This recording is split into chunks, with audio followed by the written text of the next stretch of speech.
Ladies and gentlemen, we gather here today, the 6th of September, to celebrate the one-year anniversary. It's a celebration of life, in fact, of the day that Sony and Firewalk Studios decided to pull the plug on the servers for Concord and let it just shuffle off quietly into the night. I cannot believe it's been 1 year. I cannot believe it's been 1 year since Sony's $400 million disaster. And boy, it's interesting, right? Because there have been bombs that came out after this. Okay, Dragon Age the Veilguard, Assassin's Creed Shadows, and there's a couple of other ones that we're going to be talking about next week that have, oopsie daisy, yeah, we're going to have to lay off some people because the shit that we thought was so important and so excellent, yeah, wasn't exactly shared with the audience. So yeah, we're just going to have to go ahead and share a spot in the line at the unemployment office. But I digress. At Concord, I mean, is it the biggest gaming failure literally ever? It's got to be up there, right? Like E.T. on the Atari 2800 back in the 80s, that caused the entire industry to crash. But did it cost $400 million? Maybe if you take everything into the wider context. But as for one singular product, I mean, this is going to be a hard record to beat because it was such an obvious and unabashed failure that I think serves as an inflection point where everybody just really looked. It's like, oh boy. Here's the thing, man. If you don't want to take feedback from the audience, if you just want to go straight forward with a terrible monetization plan, with terrible character design, with lackluster gameplay, you're going to get what you deserve. Okay, because in the case of No Man's Sky, which could have very much ended up in the same spot that Concord did all of those years ago, they took that criticism to heart, and here they are. Yeah, 10 years on, No Man's Sky, after a recent content update, reaches 90,000 players on Steam. It's absolutely wild. What can happen when you don't treat your customers as a hostile entity? But the failed co-op shooter Concord just marked a 1-year anniversary and 50 weeks since its cancellation. Well, that was at the point in time where, this article was penned. But yes, September 6th was the day that, yes, the plug got pulled on the servers. On the 1-year anniversary of what is considered Sony Interactive Entertainment's greatest failure, the memory of the epic blunder remains a chilling example for the games industry on what happens when developers lean too far into identity politics at the expense of gaming experience. On April 20th, again, how appropriate all of these dates are lining up, 2023, PlayStation head, at least at the time he has since been demoted, Herman Hulst, announced Sony acquisition of Firewalk Studios. He wrote in a blog post welcoming the team to the PlayStation Studios family. We're excited to announce that we've expanded our relationship with Firewalk Studios and are thrilled to welcome them to PlayStation Studios. Firewalk is home to a remarkably talented team of creatives who have launched some of gaming's most celebrated experiences. This was their first game, but all right, even though, yeah, it was very much made up of a lot of good old Bungie employees, like the Halo kind, okay? But yeah, it's funny how Bungie's going to be following the trajectory of Firewalk because they recently got that repackaging under the PlayStation Studios umbrella. And oh yeah, don't worry guys, Marathon is totally 100% going to be coming out with its $40 price tag. It's a live service, a third-person shooter. It's different than Concord because that was first-person.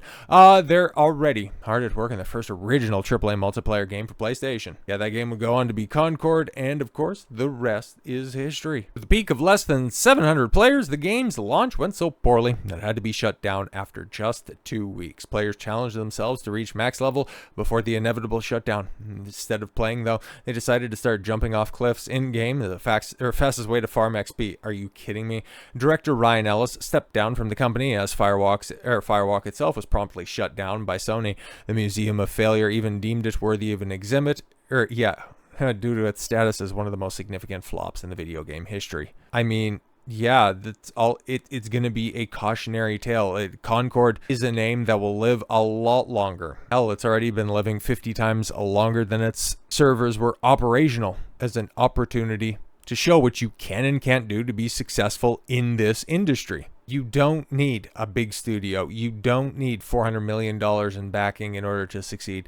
All you need is a dedicated crew, even if it does take you, the best part of a decade to come around to releasing a game, because, I mean, there's a little game that's out right now that's causing a lot of stir, and that would be Hollow Knight Silksong. Yes, the day is finally upon us. I mean, by the time that you guys see this, the game had already launched Thursday or something like that, and it has been, well, you can see the numbers right there, wildly fucking successful, to say it in in plain English. I mean, 413,000 people as I record this video right now. On a launch day, 335,213 concurrent players, and that's just simply on Steam. But that's not the only place that this thing is absolutely destroying, as Hollow Knight Silksong is already causing online gaming stores to crash. Yeah, it caused Steam to crash and the Nintendo eShop, which is not exactly the most difficult thing to do, but to cause Steam to stutter, I mean, you got to be doing something right. But yeah, man, you look at this: no pre-orders, $20, crashes all the stores, no review copies, breaks 500,000 players on Steam alone in hours. Silksong has annihilated AAA Gaming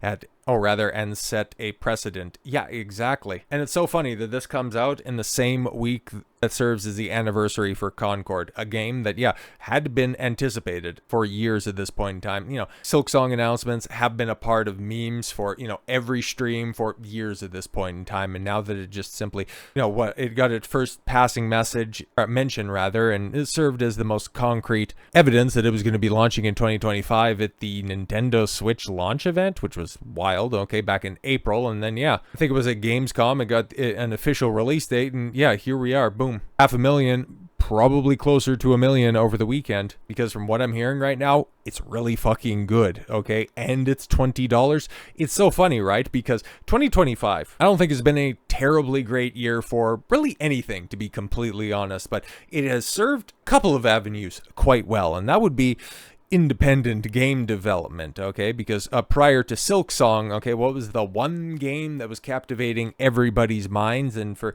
a vast part of people out there, people that maybe aren't necessarily jiving with the 2D hack and slash type combat that you get with Hollow Knight, maybe your mind is more captivated with more cerebral pursuits. I'm not saying that Hollow Knight is for dummies, but if you want something that's a little bit more strategic, chances are you're probably still thinking about Clair Obscur Expedition 33, a game that I definitely want to get around to because I hear nothing but great things about it. And yeah, it's an indie studio that launched a game that they have been working on. A small team, passionate about its project, releases it at $50. It goes on to sell, last time I seen, 3.3, very likely closer to 5 million copies. I would be shocked if we don't get huge sales number announcements for Silksong either at the beginning of the week or over the weekend. Because yeah, if you're even just getting 500,000 concurrent players on Steam, chances are you probably within the first 24 hours, I wouldn't be shocked to hear something like 2.5 million units sold. And Team Cherry will be more than proud not to say how many players they have engaged, but instead how many copies they have sold, like Expedition 33. Team Cherry, we've seen, or at least I've read a couple of interviews, I think I brought a couple of them to videos as well, about how passionate they are about the game, where they said, it's no, it wasn't stuck in development hell.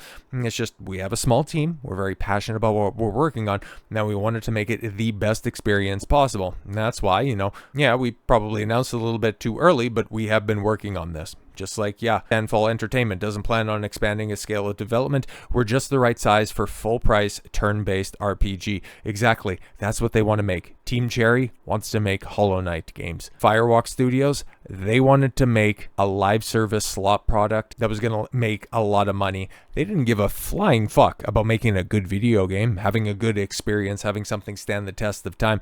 They just wanted to extract the most resources out of their customers as possible. And it's a great thing that failed, and games like Hollow Knight, games like Clair Obscur Expedition 33 have succeeded. 2025 has showed us the way forward in entertainment, and it comes at the expense of, big Hollywood AAA gaming, and you know what? I'm here for it. So with all that said, thank you all very much for the gift of your time. I've been Don Consuelo. I want you to follow your gut and get after it. Take care, everyone.